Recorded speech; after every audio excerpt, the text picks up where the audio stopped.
This episode is kid-friendly for creatures like me.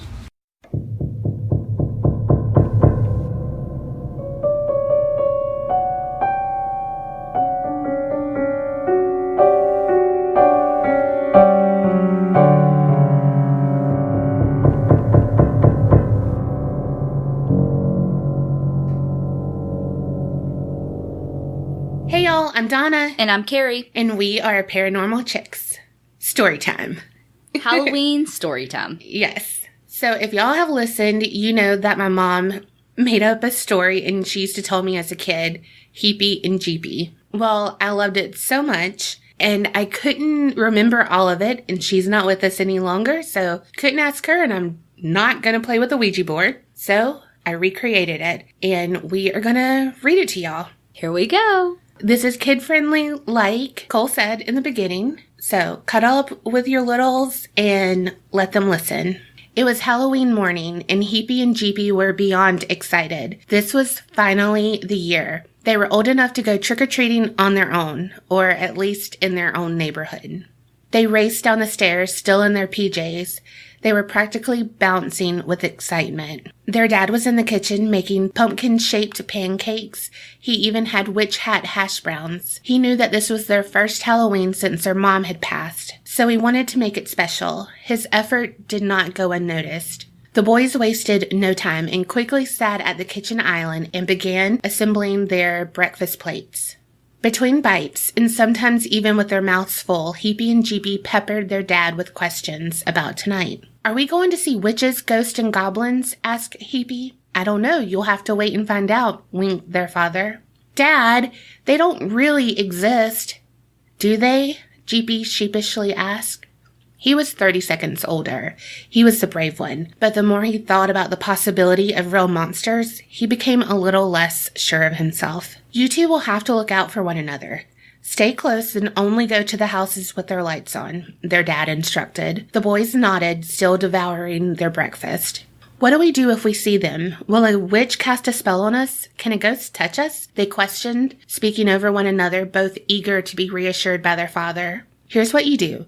If you see anything scary, walk the other way. Don't stray from the sidewalk and always stay with the other kids." What if monsters follow us home, Dad?" Heebie asked, trying not to sound as scared as he was. Before, they had just thought about all the candy they would collect and the freedom of being without a chaperone, but now the reality was setting in and they were more frightened than they realized. "Before you enter the house, both of you turn around in different directions 3 times. You'll confuse the monsters and they won't be able to come inside. You'll be safe and I'll be here to protect you." This reassured them and they smiled. "I don't want to share my candy with monsters. That's the only reason I don't want them to follow us home," Jeebie said, now back being the brave one. Their father chuckled, nodding his head in agreement. "Okay, boys, here's the plan. Go to school, be on your best behavior, and then tonight you'll be the candy kings of the world." Heebie gobbled down the last of his hash browns, and then they grabbed their backpacks and headed outside to catch the school bus. It seemed like forever, but 3 o'clock finally arrived and the final bell rang. School was over. They got off the bus and was greeted by their father, who was wearing a cape and fake fangs that didn't really fit his mouth. "Welcome home, ghouls," he said in his best vampire voice. "Hey, Dracula, what's for dinner?" They chuckled and breezed past their dad, throwing their backpacks on the floor. "I'm Dadcula." The boys rolled their eyes and shook their heads. "Well, you're the best Dadcula ever." For dinner, they had chili that their dad called goulash. "All right, boys, time to get ready." So they rushed up the stairs chanting, "Candy, candy." Heebie's costume was a ninja, so he was covered in black with red accents, and it was complete with a fake dagger and nunchucks. Jeebie was dressed as an astronaut. He had been obsessed with astronauts in space forever, so he was excited when his mother finished this costume earlier in the year. Now, with her gone, it meant even more to him. His costume was a white polyester full-body jumpsuit. It had an American flag and a fake NASA patch. Dadcula opened the door and ushered the boys out. "Be careful, boys, and remember what I told you. Spin 3 times before you enter the house." And with that, they were off to their first house. The neighborhood wasn't that big. and they actually lived on a dead-end street. Most of the houses had their lights on, and even some decorations outside. One house had a life-size Grim Reaper that they crept by, trying not to be noticed, scared that it might be real. That house had full-size candy bars, so even the Grim Reaper couldn't keep them away. They continued on, their bags already more than half full. There was one house that had a dimly lit porch and no decorations outside. The boys shrugged and decided that it was one of the last houses, so they would knock and see if there were any treats inside. They reached the porch, knocked on the door, and nothing. They rang the doorbell. Nothing. The porch light went off suddenly, but right before it did, Heebie gasped because he thought he saw it. The Grim Reaper, out of the corner of his eye. Now, the porch was dark as the night sky.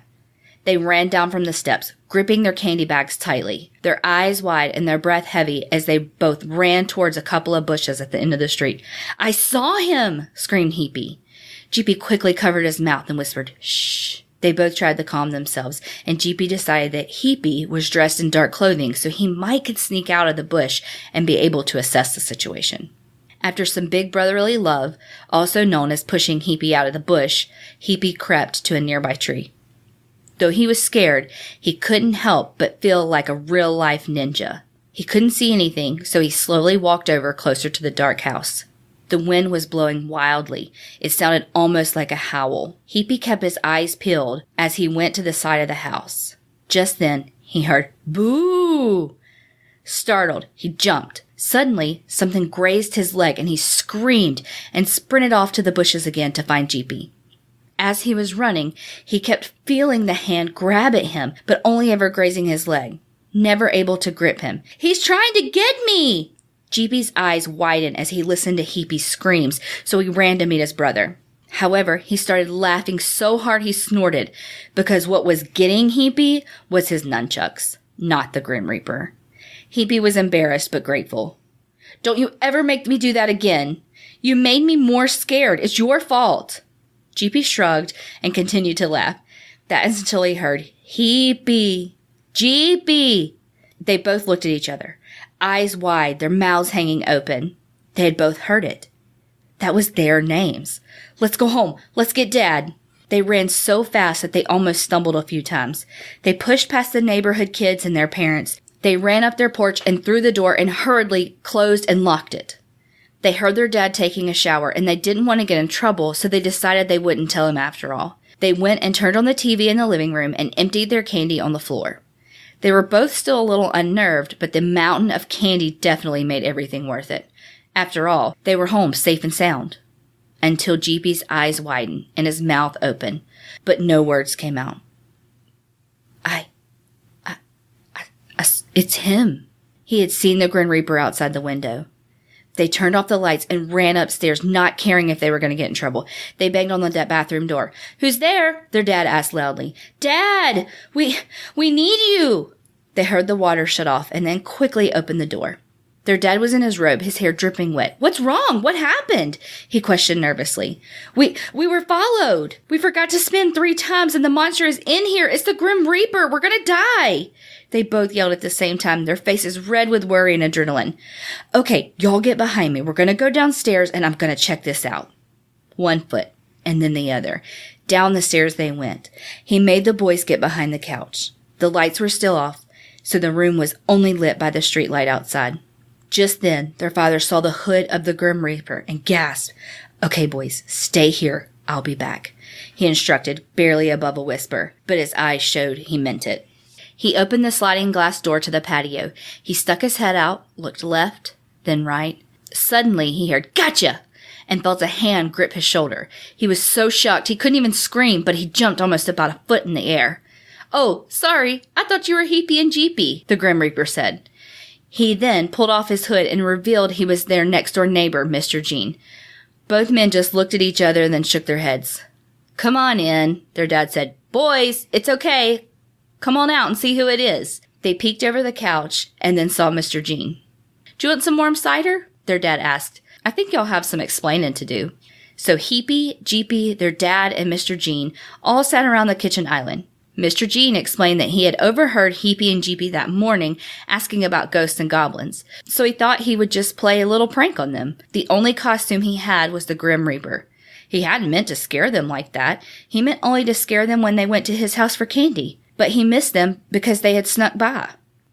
The cider was ready, and so they all fixed a cup and also had some candy the boys collected that night. Now that they knew it was all a prank, they were no longer scared to let out little laughs.